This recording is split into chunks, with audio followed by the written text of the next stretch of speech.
A trenc d'alba, en desvetllar-me, veig els llençols com formen inconcrets records onírics entre les plaques tectòniques que van de la manta al llençol.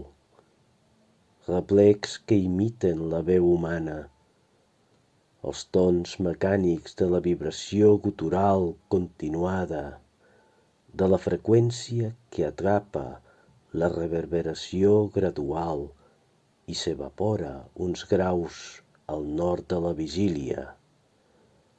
Quina energia proteica m'evoca, quan encara no sóc la mosca deforme que bruns, com el motor passat de revolucions, en l'aleteix d'un temps feixuc que s'acaba on jo començo.